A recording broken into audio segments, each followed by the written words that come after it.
नमस्ते बच्चों। हम लोग अपना विज्ञान का सेशन स्टार्ट करते हैं। आस विद्यालय की तरफ से मैं ऋचा सेठ एक बार फिर से आप लोगों का स्वागत करती हूँ। तो हमारा जो आजकल पाठ चल रहा है वो है सजीव एवं उनका परिवेश। और हमने इससे पहले वाले सेशन में भी आवास एवं अनुकूलन की बात करी थी कि आवास और उनका अनुकूलन किस प्रकार होता है। अब इसी को हम, ये जो हमारा टॉपिक है, इसको और तो थोड़ा आगे आज हम समझने की कोशिश करते हैं। तो चलिए जल्दी से अपनी बुक खोलिए और हम देखते हैं आज हमें आगे क्या पढ़ना है। तो बच्चों रेडी आप लोग? बुक पेंसिल सब तैयार है? चलिए हम अब देखते हैं आज हम पाठ में क्या और कैसे आगे चल रहे हैं।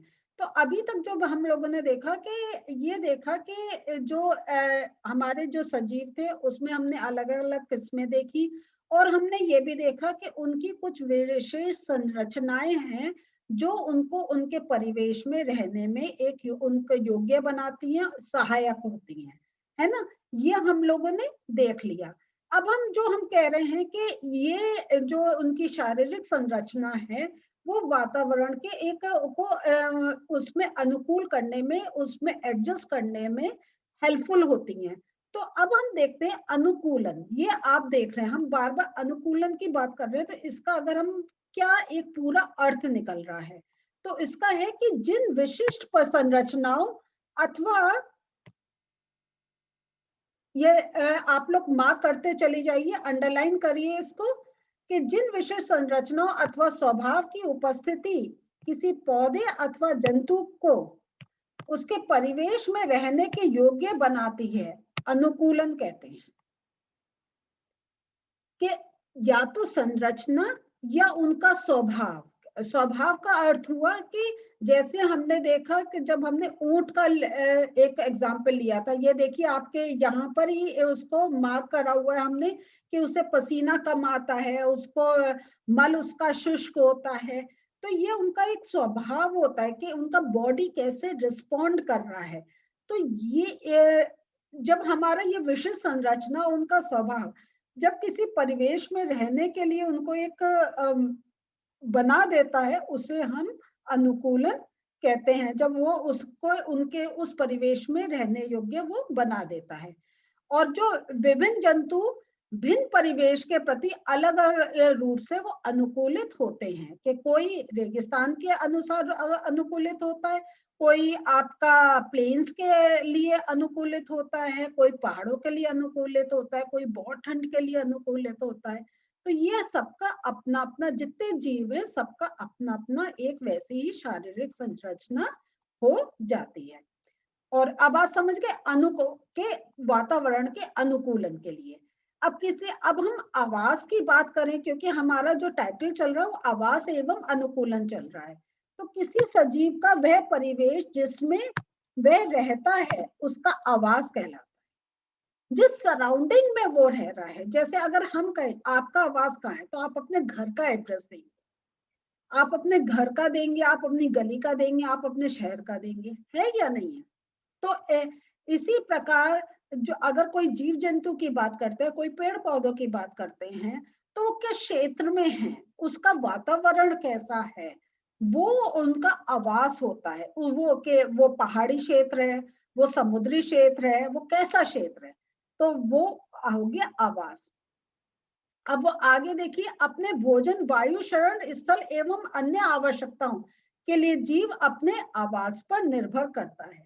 तो ये एक बहुत और इम्पोर्टेंट पॉइंट आ रहा है कि आवास, जैसे अगर हम कहें तो घर हमें प्रोटेक्शन देता है, कि हमें बाहर के जीव जंतुओं से बचाता है, बाहर के जो एक विपरीत मौसम होता है उससे बचाता है, हमें अपना खाना हम अपना यहाँ पे एक संभाल के रख सकते हैं। तो एक हमारा आवास इसलिए हमें जरूरी होता है।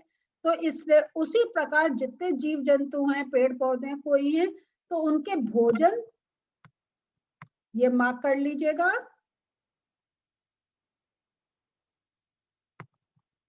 भोजन, वायु, शरण स्थल और अन्य आवश्यकताओं के लिए जो जीव होता है वो अपने आवास पर निर्भर करता है। और आवास जैसा आप कहे कि ये वास मतलब एक घर का है, तो ये जैसे विभिन्न प्रकार के जो पौधे या आपके जो जंतु हैं वो या तो अलग अलग स्थान पे भी रह सकते हैं या एक ही आवास में वो संयुक्त रह होकर भी रह सकते हैं। तो जैसा अगर हम समुद्र की बात करें या हम कोई पानी के स्रोत की बात करें, तो ये थोड़ी है खाली मछलियां रहती हैं, ऐसा तो नहीं है ना। और भी तो कई प्रकार के जीव उस जल में रहते हैं, मेढक रहता है, मगरमच्छ रहता है, ऑक्टोपस रहता है, स्टारफिश रहते हैं, कितने और जीव रहते हैं। और उसमें छोटे पेड़ पौधे भी होते हैं। और अगर हम पहाड़ों पर देखें तो हम विभिन्न, ये थोड़ी खाली याक मिलेगा, पहाड़ों पे भी हमें गाय मिलेगी, पहाड़ों पे भी हमें कुत्ते मिलेंगे, बिल्ली मिलेगा। तो ये है, लेकिन वो सबका क्या है, जैसे बिल्ली है तो हम पहाड़ की बिल्ली भी और कहीं की भी बिल्ली, उसकी आकृति तो सेम होगी, हम देखकर पहचान जाएंगे ये बिल्ली है। लेकिन कहीं ना कहीं शारीरिक संरचना थोड़ी सी फर्क होगी कि उसके पहाड़ों पे उसके बाल ज्यादा होंगे, इधर जहाँ गर्मी बहुत होती है उसमें बाल कम मिलेंगे। उसकी पहाड़ों पे जो त्वचा होगी वो बहुत मोटी होगी कि ठंड से बचाने के लिए, वैसे प्लेन्स में कम होगी। तो ये एक डिफरेंस आ सकता है। लेकिन जो हम देखते हैं कि ऐसा नहीं है कि खाली एक ही जीव, एक ही जंतु एक क्षेत्र में रहेगा, मिलकर भी रह सकते हैं। अब हम देखते हैं जो जमीन पर पाए जाने, स्थल पर पाए जाने पौधे और जंतुओं का जो आवास होगा वो स्थलीय आवास कहलाएगा। और जो हमारा और स्थलीय आवास में हम स्थलीय आवास जब कह रहे हैं तो उसके भी और सब ब्रांचेस आ सकती है कि वन हो, घास के मैदान हो, मरुस्थल, तटीय एवं पर्वतीय क्षेत्र, ये सारे स्थलीय आवास में आ जाएंगे। समझ में आ गया कि जो जमीन पर है। दूसरा जो आवास आ जाता है वो आ जाता है जलीय आवास, जो जल। तो अब हम देख रहे हैं, पहले हमने क्या देखा था, हमने मरुस्थल और जल का देखा था। अब हम इसको और थोड़ा सा डिटेल में जा रहे हैं और अब हम बात कर रहे हैं कि किस प्रकार जो ये अब हम लैंड और जो एक ओशन है उसमें एक डिफरेंस ला रहे हैं कि, और जो अब जब हम स्थलीय आवास की बात कर रहे हैं तो उसमें आपके वन भी आ गए, आपके डेजर्ट मरुस्थल भी आ गया, आपके जो पर्वतीय क्षेत्र है वो भी आपके स्थलीय आ गए, क्योंकि यहाँ पर आपको जो है वो डायरेक्ट आपको एयर से कांटेक्ट है आपका, और जल में आपका जल से कांटेक्ट है। तो ये अब हमने एयर और वाटर, इन दो में ऐसे अब हम डिफरेंस करके और ज्यादा इसको समझ रहे हैं। तो अब हम जो देखते हैं, और जो अगर हम स्थलीय की जब बात कर रहे हैं, हम घास के मैदान, मरुस्थल, तटीय, पर्वतीय, इनकी बात कर रहे हैं, तो इनमें भी आपस में डिफरेंस है। तो और ये मैं अभी आपको चार्ट से और ज्यादा समझ, एक आपको जब मैं एक चार्ट बनाती हूँ उससे आपको और इसको समझाऊंगी कि कैसे अगर हम देख रहे हैं। तो पहले हमने मेन डिफरेंस करा स्थलीय और जलीय। अब हमने स्थलीय के जो एग्जांपल्स दिए तो उसमें भी हम कह रहे हैं कि उनमें भी आपस में डिफरेंस है।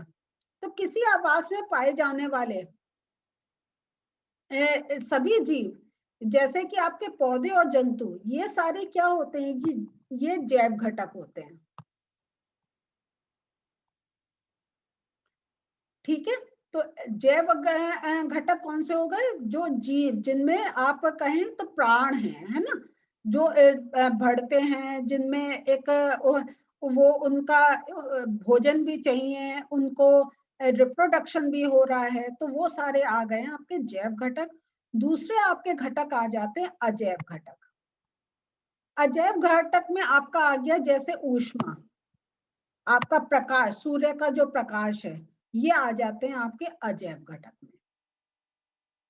और जब हम ये जानते हैं कि जैसे कोई भी पौधा, कोई भी अगर देखें तो वो पौधा बीज, उसका पहले हम बीज डालते हैं और या उसका एक प्लांट करते हैं या उसका स्टेम काट के लगाते हैं, कुछ करते हैं। लेकिन ये सारे ये कैसे एक पनपते हैं, तो इसके लिए उनको जैव घटक और अजैव घटक दोनों चाहिए होते हैं। उनको हवा भी चाहिए, उनको ऊष्मा भी चाहिए, और उनको एक न्यूट्रिशन भी चाहिए कि उनको भोजन भी कि हम जैसे उसमें खाद डालते हैं, है ना, तो ये सब भी उनको चाहिए, तभी वो पनपते हैं। तो वो उनको दोनों प्रकार के घटक से ही उनकी अगर कहें तो एक वो प्रॉपर डेवलपमेंट होता है। अब आप इसका जैसे एक आपका इसमें एग्जाम्पल दे रखा है, इसको मैं आपको ऐसे समझा रही हूँ कि जैसे हमने जब फर्स्ट चैप्टर करा था उसमें अंकुरण की बात करी थी कि जब हम मूंग की दाल या चना भिगो देते हैं तो वो स्प्राउट होते हैं, अंकुरित हो जाते हैं। अब वो कह रहे हैं कि मूंग के कुछ आप वो बीज लीजिए और उनको क्या करें, कुछ दिन पानी में आप भिगो कर रखें और भीगे हुए जो बीज हैं उनको 4 हिस्सों में बांट दीजिए और एक हिस्से को आप पूरी तरह पानी में डुबो कर रखें। तो इन बीजों को एक को बिना, एक पूरा ढेर आप बिना भिगो कर रखें और जो डुबो कर रखा है उनको भी अलग अलग भाग में बांटें जैसे अभी हमने देखा था। और इसमें जो ये आपके भीगे बीज हैं उनका एक भाग को आप धूप वाले कमरे में रखें और दूसरे जो भाग है उसको पूरे अंधेरे क्षेत्र में रख दें, जैसे कोई अलमारी कुछ वैसे।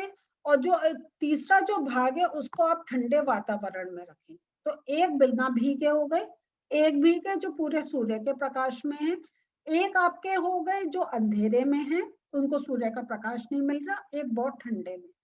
तो अब आप बताएं कि अंकुरण किस में होगा, सोच के बताएं। सब में एक सा होगा? नहीं, बिल्कुल ठीक। जो सूखे हैं उनमें अंकुरण होगा? नहीं। जो बहुत ठंडे वातावरण में उनमें अंकुरण होगा? बहुत थोड़ा, कम। अंधेरे में भी यही रहेगा कि किस तक हो सकता थोड़ा हो जाए और नहीं तो थोड़ा ना के बराबर रहेगा। लेकिन जो सबसे ज्यादा अंकुरण मिलेगा वो हमें जो धूप वाले कमरे में। इसका कारण क्या है? इसका कारण ये है कि ये जो हमारा जब कोई भी अगर हम कहें कि जो पौधा है उसको जैव और अजैव घटक दोनों चाहिए होते हैं। तो हमने जब धूप में रखा तो उसको सूर्य की ऊष्मा मिली, वो उसके लिए जरूरी है। हवा उसको मिली, वो उसके लिए जरूरी है। और जल में रखा था क्योंकि जब जल मिलता है तभी वो एक उसका जो न्यूट्रिएंट्स होते हैं वो उनको ले पाता है, वो अपने आगे जब उनका स्प्राउट होने का प्रोसेस होता है उसमें वो यूज कर पाता है। तो इस कारण हमने देखा कि वायु, जल, प्रकाश तथा ऊष्मा ये जितने हैं ये अजैव घटक से जीवों के लिए अत्यंत आवश्यक हैं। और तो यहाँ पे हम जो देख रहे हैं तो हम अगर अपनी भी ये जीवों की भी बात करें तो जरूरी नहीं है कि हमें अजैव घटक नहीं चाहिए। अजैव घटक जैसे हमें ऊष्मा, हमें हवा, ये सब हमें चाहिए होते हैं। और और अगर कोई एक हमारे पास एक विषम परिवेश मिलता है, कोई ऐसा हमें परिवेश मिलता है जो हमारे लिए अनुकूलित नहीं होता है, तो उसको अनुकूलन के लिए हमारे जो शरीर में ऐसी कुछ एक डेवलपमेंट होता है जैसे वो अनुकूल परिस्थिति में भी हम जीवित रह पाए। तो अनुकूलन अलकाल में नहीं होता है, इसको अनुकूलन होने में बहुत टाइम लगता है। बहुत समय तक जब जीव उस एक पर्यावरण में रहता है तो धीरे काफी जो होते हैं वो एक कहें वो खत्म हो जाते हैं, मृत हो जाते हैं।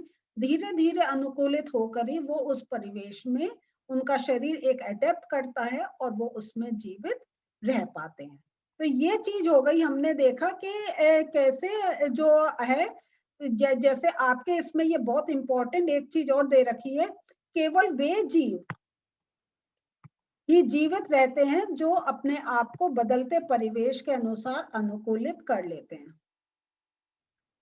तो जंतु विभिन्न अजैव कारकों के लिए विभिन्न विधियों से अपने को वो अनुकूलित करता है और ये इसका जो परिणाम होता है वो भिन्न आवासों में जीवों की विविधता का होना है। इसलिए हम देखते हैं कि जैसे जैसे परिवेश में चेंज हो रहा है, वैसे वैसे जो जीव वहां पर हैं या जंतु वहां पर हैं, उनका भी एक उस वातावरण में अपने को अनुकूल करने के लिए उनका भी स्ट्रक्चर में चेंज होता है, तभी वो उस परिवेश में रह पाते हैं। तो बच्चों, जो अभी हमने पढ़ा उसका ये नोट्स है, या आप अपने कॉपी में नोट कर लीजिए। अनुकूलन की यह परिभाषा है। आवास का अर्थ है वास स्थान, किसी जीव का वह परिवेश जिसमें वह रहता है वो उसका आवास कहलाता है।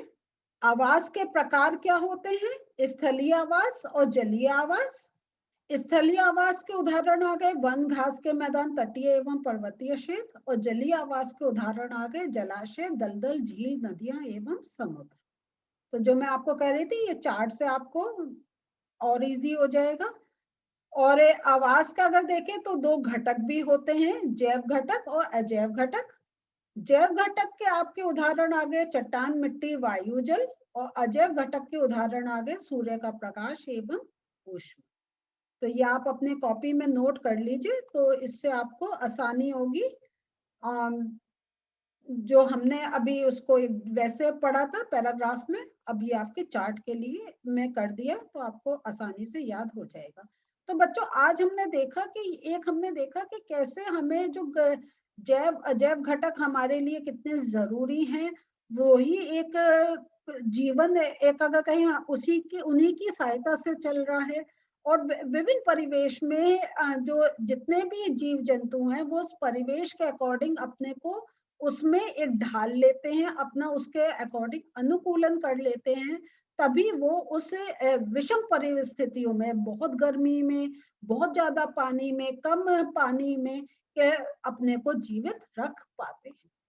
तो ये चैप्टर अभी और हम इसको आगे बढ़ाएंगे। जैसे नेक्स्ट सेशन में आगे का इसका नेक्स्ट पार्ट लेंगे और देखेंगे हमारे इस पार्ट में और क्या क्या हमें समझना है।